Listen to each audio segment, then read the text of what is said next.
Hey everybody, I just wanted to bring you a word of encouragement from the Bible.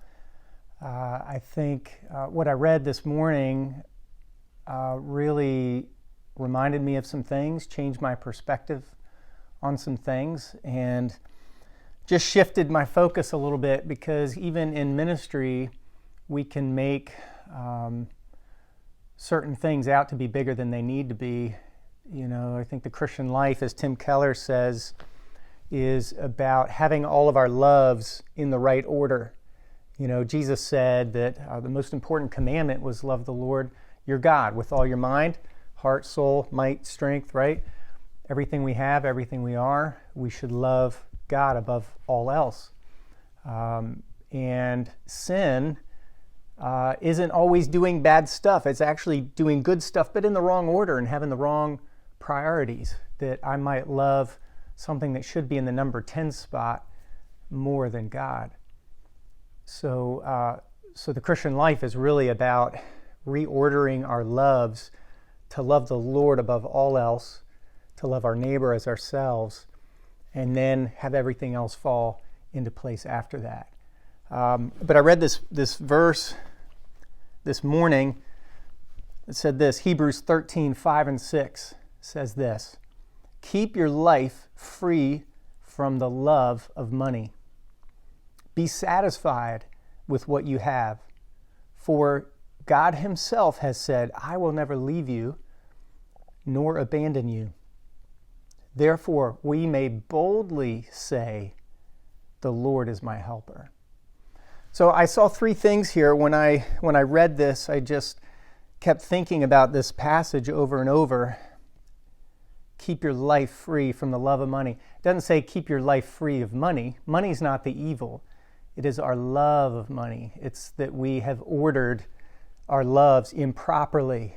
And for some reason we can tend to place material items or our love for those things at a higher priority than we should. So the first thing, and I'm going to do this in 3 C's. The first C is covetousness. So we're challenged here to not covet something in a improper way, right? So keep your life free from the love of money, that we would love it too much and covet the wrong thing. Oftentimes in our culture, covetousness or greed we make excuses. We call it ambition. And we just simply swipe that away. Wow, that guy's really ambitious, or he's really motivated. But we need to make sure that the second C is present, and that is contentment. So it's not just that we are free from something negative, having a covetous heart, but we want the presence of something positive, and that's that we're content. We've learned, as Paul says in Philippians, I've learned what it means to be content in want or in plenty. Either way, right? Either way, I'm going to be content. Why?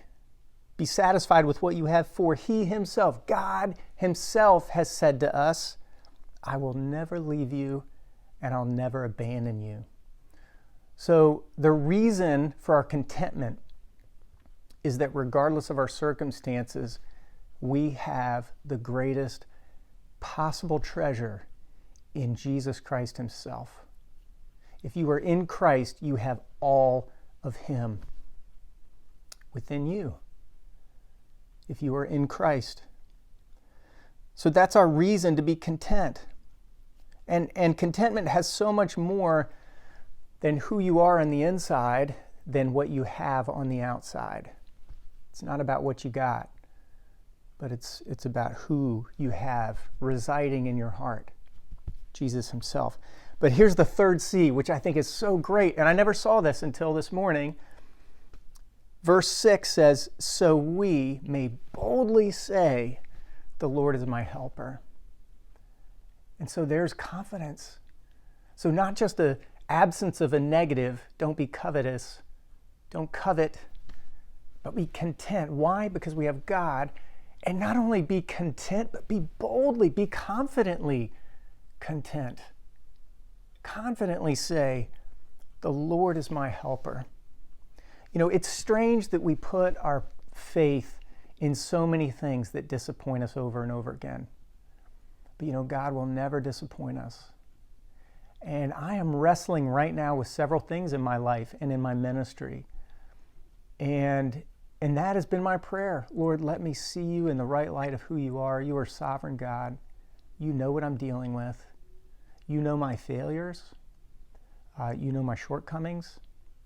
And you also know I love you. So please forgive me for when I fall short. But I still today can confidently say the Lord is my helper. And I want to encourage you to place your faith in Christ. He'll never disappoint you, and he'll always be with you.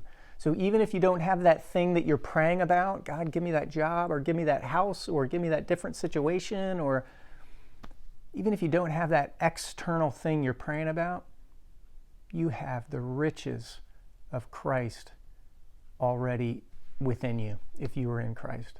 So be encouraged today. Have a great weekend.